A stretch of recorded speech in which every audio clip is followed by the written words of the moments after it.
Hello everyone, আপনারা সবাই কেমন আছেন? আশা করি যে যেখানে আছেন ভালো আছেন। এই যে আমি আজকে রান্নাবান্না শেষ করলাম। আমি রান্না করেছি চিকেন, একটু গোটা আলু দিয়ে। এগুলো হচ্ছে চন্দ্রমুখী আলু, খুব সুন্দর টেস্টি হয় এই আলুটা খেতে। এই যে একটা প্যান বসিয়ে আমি সাদা তেল দিয়ে দিলাম।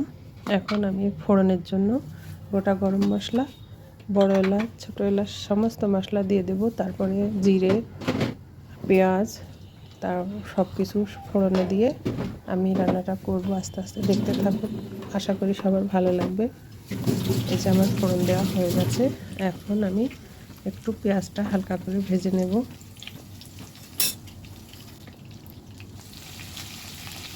রান্নাটা খুবই সিম্পল, জানি এটা সবাই করতে পারে, তারপরেও একটু ভিডিও করলাম আর কি, যদি আপনাদের ভালো লাগে। আমি কিছু তেজপাতা দিয়েছি, তেজপাতা দিয়ে তারপরে একটু ভেজে নিয়ে মাংসগুলো দিয়ে দেবো। মাংস দিয়ে তারপরে একটু হালকা ভেজে নিয়ে তারপরে বাকি উপকরণ সব কিছু একে একে অ্যাড করব। প্রথমে দিয়ে দেব হলুদ, জিরে গুঁড়ো, লঙ্কা গুঁড়ো, লবণ, সমস্ত মশলা একসাথে দিয়ে একটু ভালো করে ভাজা ভাজা করে নেব। গুঁড়ো মশলাগুলো সব দিয়েছি, দিয়ে একটু হালকা ভেজে নিয়ে তারপরে আমি বাটা মশলাগুলো দিয়ে দেব। বাটা মশলার মধ্যে আছে আদা, রসুন, আর রয়েছে গরম মশলা।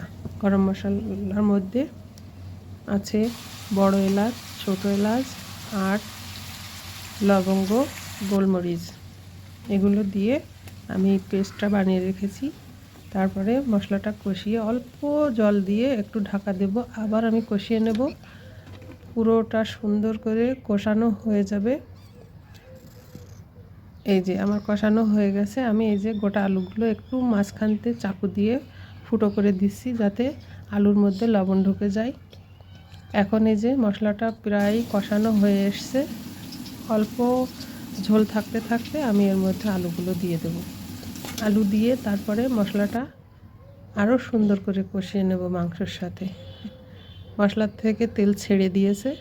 এই পর্যায়ে আমি আলুগুলো অ্যাড করব, যাতে আমার আলুগুলোও কষানো হয়ে যায়।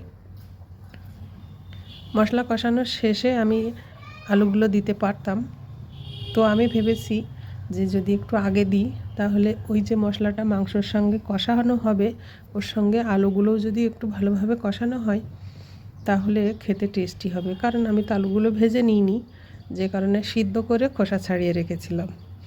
তো একটু কষিয়ে তারপরে জল দিয়ে একটু ঝোল করব।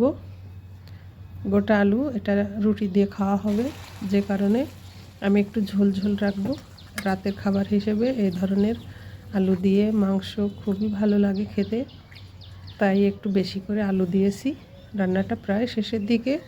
এখন আমি আরও দুটো উপকরণ আমার অ্যাড করা বাকি আছে, তো দেখতে থাকুন। যদি আমার ভিডিওটা ভালো লাগে তো লাইক, কমেন্ট, শেয়ার করতে ভুলবেন না। এখন দিয়ে দেবো গরম মশলা গুঁড়ো। গরম মশলা গুঁড়োটা দিয়ে আমি অল্প একটুখানি ঢাকা দিয়ে ফুটিয়ে নেব। বেশি সময় দেব না, 1 থেকে 1.5 মিনিট ফুটিয়ে নিয়ে তারপরে আমি রান্নাটা নামাবো। এখনও আমার আর একটা মশলা দেওয়া বাকি আছে,